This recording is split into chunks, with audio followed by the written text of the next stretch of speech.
사무엘상 16장 1절부터 13절까지의 말씀을 읽고 말씀 나누도록 하겠습니다. 여호와께서 사무엘에게 이르시되 내가 이미 사울을 버려 이스라엘 왕이 되지 못하게 하였거늘 네가 그를 위하여 언제까지 슬퍼하겠느냐. 너는 뿔에 기름을 채워 가지고 가라. 내가 너를 베들레 사람 이새에게로 보내리니 이는 내가 그의 아들 중에서 한 왕을 보았느니라 하시는지라. 사무엘이 이르되 내가 어찌 갈 수 있으리이까. 사울이 들이며 나를 죽이리이다 하니 여호와께서 이르시되 너는 암송아지를 끌고 가서 말하기를 내가 여호와께 제사를 드리러 왔다 하고 이새를 제사에 청하라. 내가 네게 행할 일을 가르치리니 내가 네게 알게 하는 자에게 나를 위하여 기름을 부을지니라. 사무엘이 여호와의 말씀대로 행하여 베들레헴에 이르매 성읍 장로들이 떨며 그를 영접하여 이르되 평강을 위하여 오시나이까. 이르되 평강을 위함이니라. 내가 여호와께 제사하러 왔으니 스스로 성결하게 하고 와서 나와 함께 제사하자 하고 이새와 그의 아들들을 성결하게 하고 제사에 청하니라. 그들이 오매 사무엘이 엘리압을 보고 마음에 이르기를 여호와의 기름 부으실 자가 과연 주님 앞에 있도다 하였더니 여호와께서 사무엘에게 이르시되 그의 용모와 길을 보지 말라. 내가 이미 그를 버렸노라. 내가 보는 것은 사람과 같지 아니하니 사람은 외모를 보거니와 나 여호와는 중심을 보느니라 하시더라. 이새가 아비나답을 불러 사무엘 앞을 지나가게 하매 사무엘이 이르되 이도 여호와께서 택하지 아니하셨느니라 하니 이새가 산마로 지나가게 하매 사무엘이 이르되 이도 여호와께서 택하지 아니하셨느니라 하니라. 이새가 그의 아들 7을 다 사무엘 앞으로 지나가게 하나 사무엘이 이새에게 이르되 여호와께서 이들을 택하지 아니하셨느니라 하고 또 사무엘이 이새에게 이르되 네 아들들이 다 여기 있느냐. 이새가 이르되 아직 막내가 남았는데 그는 양을 지키나이다. 사무엘이 이새에게 이르되 사람을 보내어 그를 데려오라.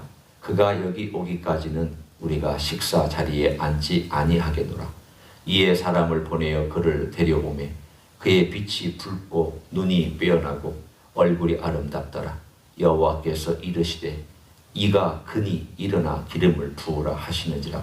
사무엘이 기름 뿔병을 가져다가 그의 형제 중에서 그에게 부었더니 이날 이후로 다윗이 여호와의 영에게 크게 감동되니라. 사무엘이 떠나서 라마로 가니라.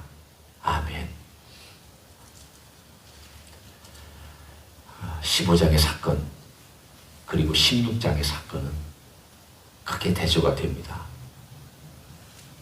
15장의 사무엘이 너무 마음이 안타깝고 슬퍼서 자기 땅 라마로 돌아간 다음에 15장에 보면 평생 사울을 다시 보지 않았다. 보지 못했다 하는 말도 맞고 보지 않았다 하는 말도 맞을 것입니다. 그리고 너무 슬퍼했습니다. 그래도 백성들이 구했지만 하나님께서 사울을 세우라 해서 신손으로 기름을 부어서 그와 함께 식사도 하고 왕이 어떻게 되어야 되는지에 대하여 가르친 일종의 제자 아닙니까? 왕이지만 그리고 마음을 거기에 충분히 두었을 겁니다. 이런 왕이 되십시오. 하나님이 원하시는 왕은 이것입니다. 율법도 가르치고 하나님의 뜻도 말해 주었고 무엇이 옳은지 무엇이 그른지도 소상히 그가 가지고 있는 시간을 최대한 활용해서 그렇게 얘기를 했습니다. 한 번 삐걱거리더니 두 번째 삐걱거릴 때에는 그의 내면이 다 드러나 버렸습니다.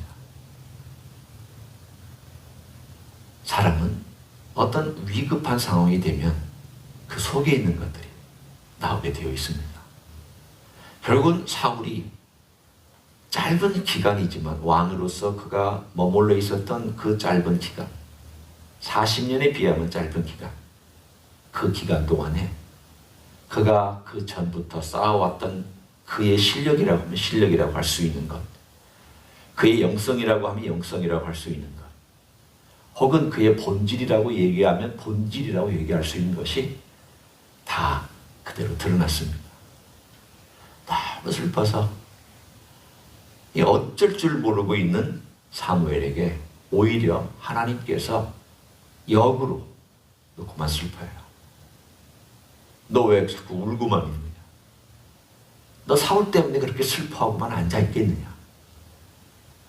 그리고는 오늘 본문에 있는 내용이 그대로 우리가 본 것처럼 내가 택한 사람에게 보낼 테니 너는 가서 그 이세의 아들들과 함께 장로들을 다 청해서 같이 식사하고 그리고 따로 그 아들 중에 하나를 나를 위하여 세우라.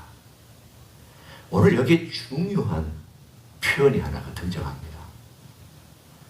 여기 3절에 한번 보시면 이새를 제사에 청하라. 내가 네게 행할 일을 가르치리니 내가 네게 알게 하는 자에게 그 다음에 뭐라고 표현이 나와 있습니까? 나를 위하여 기름을 부을지니라. 오늘 여기에 나를 위하여 라고 하는 이 표현을 우리가 눈여겨볼 필요가 있습니다. 왜냐하면 이전에 있었던 모든 사건들은 주도권을 인생들이 가지고 있었습니다. 어디에서 우리가 그 사건을 알 수 있느냐? 우리가 두 구절을 한번 잠깐 볼 텐데요. 8장 20절 한번 먼저 보십시오. 앞으로 가서 사울을 왕을 세우기 직전에 백성들이 와서 뭐라고 얘기를 하고 있는지, 어떤 표현을 쓰고 있는지를 제가 읽습니다. 8장 20절. 우리도 다른 나라들 같이 되어 우리의 왕이 우리를 다스리며 우리 앞에 나가서 우리의 싸움을 싸워야 할 것이니이다. 한번 보십시오. 여기에서 우리라는 말이 몇 번이나 나오고 있는지. 20절. 우리도 다른 나라 같이 되어 우리의 왕이 우리를 다스리며 우리 앞에 나가서 우리의 싸움을 싸워야 할 것입니다. 5번이나 우리라는 말을 강조했습니다. 우리의 왕, 우리를 위하여 라는 말입니다. 우리를 위하여, 우리의 안전을 위하여, 우리의 평화를 위하여, 우리의 재산을 위하여, 우리의 모든 자식들을 위하여, 내 집을 위하여 왕을 세워주십시오. 오늘 여기는 반대로 나를 위하여 라고 되어 있습니다. 또 한 군데 비슷한 구절이 12장 13절에도 등장합니다. 우리가 읽었던 본문이지만 대조를 위하여 제가 읽습니다. 12장 13절. 이제 여기에서는 표현이 이렇게 나와 있죠. 12장 13절 읽습니다. 이제 너희가 구한 왕, 너희가 택한 왕을 보라. 여호와께서 너희 위에 왕을 세우셨느니라. 이건 사무엘이 백성들에게 얘기하는 내용이니까 너희라는 말이 됐죠. 8장에서는 우리라는 말은 그들이 먼저 와서 주도권을 잡았으니까 우리고, 이 주도권을 잡은 그들이 요청하고 강청하니까 어쩔 수 없이 준 다음에 사무엘이 사실은 마음이 그리 편치 않았습니다. 주었지만 편치 않아서 너희가 구한 왕, 너희가 택한 왕, 너희 위에 왕을 세웠다라고 하는 말로 너희라는 말로 표현했습니다. 우리는 이 두 구절을 통해서 볼 때에 결국은 16장에 나와 있는 하나님께서 나를 위하여 왕을 세워라 라는 말과 우리를 위하여 왕을 세워주십시오 라고 하는 이 말이 얼마나 차이가 나는지를 볼 필요가 있습니다. 누가 주도권을 가졌냐에 따라서 그 일은 하나님의 일이 되기도 하고 인간의 일이 되기도 합니다. 누가 그것을 주도하느냐에 따라서 하나님께서 어쩔 수 없이 어떨 때는 들어주기도 하시지만 그 결과는 비참하고 참담할 때가 많습니다. 우리는 광야에서 이스라엘 백성이 혹이 달라고 하나님께 강청을 했습니다. 원망하며 강청했습니다. 태도가 다르죠. 이렇게 하는 자식이 부모한테 와서 어머니 제가 참 배가 고프고 오랫동안 고기를 못 먹어서 먹고 싶습니다. 고기 좀 해주시면 안 될까요? 물론 이런 자식이 있을까 싶지만 만약에 태도의 중심이 그런 표현을 봐. 엄마 지금 이제까지 고기도 안 주고 뭐 하는 거예요? 자식 취급도 안 하는 거예요? 만약에 이렇게 얘기한다면 해주긴 해줘도 속상합니다. 하나님 마음을 우리가 그렇게 비교해 보시면 됩니다. 하나님께서 하나님 그럴 수 있습니까? 아니 다른 데는 왕이 있는데 우리에게는 왕도 안 주시고 왕을 세워주십시오. 도대체 불안해서 못 살겠습니다. 막 이렇게 얘기하니까 안 들어줄 수가 없어서 하나님께서 들어주시긴 했지만 마음이 불편하신 겁니다. 그리고 그 시간도 안 맞고 하나님의 방식도 아니고 그들의 동기도 불순하고 여러 가지 것들이 자기가 주도권을 가지고 막 이끌고 하니까 이 모든 것들이 결국은 어떻게 되었느냐. 하나님께서 결국 사울을 버릴 수밖에 없다. 그런 지경에 이르렀던 것을 우리에게 보여주고 있습니다. 한편으로 사울을 생각하면 참 저는 어떤 면으로 보면 사울을 변호해주고 싶은 마음도 있습니다. 아니 백성들이 왜 이렇게 잘못 구해가지고 그냥 일반 평민으로 살다가 갈 수도 있는 한 사람을 그냥 왕으로 세워서 그 사람이 올라갈 자리가 아닌데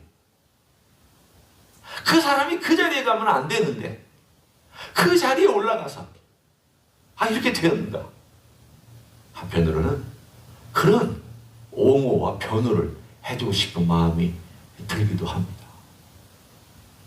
그러나 한 가지 우리가 잊지 말아야 될 것이 있습니다. 그것은 하나님 아버지 앞에 그가 어떤 사람인가 하는 것은 왕이 되었던 평민이든 또는 어떤 평안한 삶을 살든 위기의 삶을 살든 드러나게 되어 있습니다. 하나님께서는 무엇을 보시기 때문일까요? 중심을 보시기 때문입니다. 사울이 이런 위기가 아니었어도 그는 그런 삶을 살았던 사람이 되었을 것입니다. 심지어는 하나님은 그 사울을 위해서 사무엘이라고 하는 위대한 선지자를 곁에 붙여주시지 않았습니까? 언제든지 찾아가서 물어볼 수 있는 스승을 주셨고 언제든지 하나님의 뜻에 대하여 물어볼 수 있는 위대한 선지자를 그 곁에 두셨지 않았습니까? 거기다가 좋은 아들을 주시지 않았습니까? 믿음의 아들, 그 안에 영성이 있는 아들을 그 곁에 두시지 않았습니까? 하나님께서 왜 따로 했고 네가 알아서 해라 그렇게만 하시지 않았습니다. 하나님이 세우셨을 때에는 그 주변에 좋은 사람들을 붙여주셨는데 그 사람은 좋은 사람들을 활용할 줄도 몰랐고 좋은 사람들의 의견을 들을 줄도 몰랐고 그 좋은 사람들이 하나님 말씀을 하나님의 뜻을 하나님의 마음을 전해줘도 귀를 기울일 줄 몰랐던 것은 그게 원래 사울이라는 뜻입니다. 한편으로 안타깝지만 또 한편으로는 그렇구나. 사울은 그런 사람이었구나. 우리에게 많은 것을 이 복잡한 사울과 복잡한 관계와 이 복잡한 성경의 다양한 각도로 얘기해주고 있는 이런 것들을 통해서 우리는 이렇게도 볼 수도 있고 저렇게도 볼 수 있지만 그러나 궁극적으로 인간이 선택한 인간이 주도권을 쥔 인간의 욕심에 의해서 탄생한 이러한 모든 결과는 결국 이렇게 될 수밖에 없다라고 하는 것을 우리에게 가르쳐주고 있습니다. 큰 그림 속에서 가르쳐줍니다. 서두르지 말아야 될 것에 대해 얘기하고 있습니다. 기도하지 않고 일하는 것에 대해서 경고하고 있습니다. 하나님보다 앞서 나가서 주도권을 쥐려고 하는 인생에 대하여 말씀하고 있습니다. 그건 아니다. 내가 네 일을 하게 해라. 네가 앞장서지 말아라. 그리고 너의 욕심이라고 생각하거든 맨 마지막에 나에게 이렇게 기도해라. 제 뜻보다 주의 뜻이 이루어지기를 원하나이다. 우리는 항상 끝에 가서 그렇게 기도해야 됩니다. 내가 원하는 거 기도하고 이거 다 기도하고 내가 원하는 것이든 내가 필요한 것이든 뭐든지 그 필요한 것조차도 사실은 교묘하게 내 욕심하고 오버랩 되어서 나타날 수 있는 가능성이 많기 때문에 주님 필요합니다. 그러면 그 필요가 다 필요한가? 아닐 가능성도 많습니다. 그럼 우리는 맨 마지막에 기도해야 될 것은 주님 제 뜻보다 주의 뜻을 이루어 주십시오. 주님의 시간에 주의 뜻을 이루어 주십시오. 우리의 기도의 맨 마지막은 항상 그래 끝나야 됩니다. 오늘 또 하나 이야기를 제가 보여줍니다. 그것은 오늘 읽었던 이야기입니다. 그 이야기는 바로 사무엘의 이야기입니다. 사무엘도 섣부른 판단을 하고 있는 것을 보여줍니다. 묘하죠? 백성들이 섣불리 빨리 판단을 해버렸습니다. 그래서 왕 달라고 했습니다. 그 이야기가 그 전까지 쭉 전부터 쭉 오늘까지 읽은 본문까지 왔습니다. 사무엘은 하나님의 마음을 대변한 사람입니다.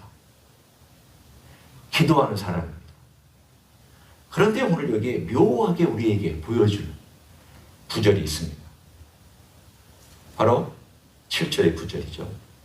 여호와께서 사무엘에게 이르시되 그의 용모와 키를 보지 말라. 아마도 첫째 아들 그 엘리압이 사울과 비슷하게 용모도 잘생기고 키도 사울만큼이나 컸던 것 같습니다. 그러니까 외모로 볼 때 출중했습니다. 내가 이미 그를 버렸노라. 그래서 버렸다라는 표현은 내가 그를 선택한 사람 아니다 그 뜻입니다. 내가 보는 건 사람과 같지 아니하니 사람은 외모를 보거니와 나 여호와는 중심을 보느니라. 사무엘조차도 섣불리 판단했습니다. 겉으로 보고 판단했습니다. 오늘 이 이야기의 공통점이 어디에 있습니까? 이스라엘 백성이나 사울이나 심지어는 영적인 사람인 사무엘이라 할지라도 이렇게 넘어지기 쉬운 것이 인생이라는 것을 공통적으로 보여줍니다. 사무엘을 봐라. 사무엘조차도 섣불리 판단한다. 외모만 보고 판단한다. 그가 하나님께 물어봤어야죠. 하나님, 첫째입니다. 판단하기 전에 이 사람이다 라고 얘기하기 전에 하나님 이 사람입니까? 그렇게 했었어야 됐죠. 둘째는 그렇게 판단하지 않았고 하나님 이 사람입니까? 그러니까 아니다 그렇게 하나님 대답하셨잖아요. 셋째도 혹시 이 사람입니까? 아니다.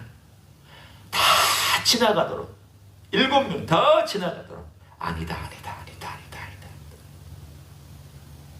맨 마지막에 아무도 없었는데 이 전부냐? 그랬더니 한 말죄가 있는데 너무 어려서 아마도 이 잔치에 참여할 수 없을 그 나이는 안 됐기 때문에 한 15세 전후의 어떤 나이로 우리가 생각할 수 있습니다. 아니기 때문에 지금 들에서 양을 치고 있다. 빨리 데려와라. 그래 마지막에 하나님 이 사람입니까? 그랬더니 하나님께서 이가 그니라 하는 말씀해 주셨잖아요. 물어야 됩니다. 하나님께 물어야 됩니다. 사무엘도 묻지 않을 때에는 인간적인 판단할 수밖에 없습니다. 그게 인생입니다. 인생은 아무리 기도를 많이 한 사람도, 과거에 아무리 영적인 경험이 많은 사람도, 과거에 아무리 뛰어난 사람도 그 순간이 되면 하나님께 묻지 아니하고 겸손하지 아니하면 실수합니다. 넘어집니다. 그게 인생입니다. 사무엘조차도 그렇게 넘어졌습니다. 그러니 우리는 얼마나 더 기도하고 얼마나 더 주님께 묻고 얼마나 주님 인도하심을 바라며 기도의 맨 마지막에 제 뜻이 말고 주의 뜻이 이루어지기를 원합니다. 제가 원하는 것 말고 주님 제가 원하는 것 들으셨지만 그 중에 합당하지 않은 것은 박아주시고 주의 뜻에 합당한 것을 이루어 주십시오 라고 기도하는 이 귀한 주님을 의지하는 자세를 통하여 주님께서 내 삶 가운데 다윗을 지정해 주신 것과 같은 주님께서 인도하고 주님께서 주도권을 가지고 인도해 나가시는 놀라운 기적의 삶이 있을 줄로 믿습니다. 그런 삶을 살아가시기를 예수님의 이름으로 간절히 축원합니다. 기도하겠습니다. 하나님 아버지 고맙습니다. 이스라엘 사람들이 하나님께 강청을 해서 자기의 뜻을 관철시켰을 때에 그것이 어떤 결과를 가져왔는지를 우리로 하여금 보게 하시니 감사를 드립니다. 주님, 우리는 많은 것들을 위하여 기도하고 많은 것들을 간구합니다. 그러나 결국 우리의 뜻이 아니라 주의 뜻이 이루어지기를 원하며 나의 뜻이 아니라 주님의 뜻이 이루어지기를 원합니다. 늘 겸손히 주의 뜻을 묻고 주의 뜻을 듣고 주의 뜻에 순종하며 걸어갈 수 있는 하나님의 종들이 되게 하여 주시옵소서. 이제는 우리 구주 예수 그리스도의 은혜와 하나님 아버지의 극진하신 사랑과 성령 하나님 교통하심의 역사가 오늘도 우리 주님께 묻고 주님의 뜻에 민감하고 주의 음성을 들으며 주의 뜻을 따라서 걸어가기를 소원하는 가정에서 예배드리는 종들 위에와 이 자리에 참여한 종들 위에와 주임지 희스교회 위에와 이민교회들과 한국교회들과 선교사님들 위에 이제로부터 영원히 함께 하실지어다. 아멘.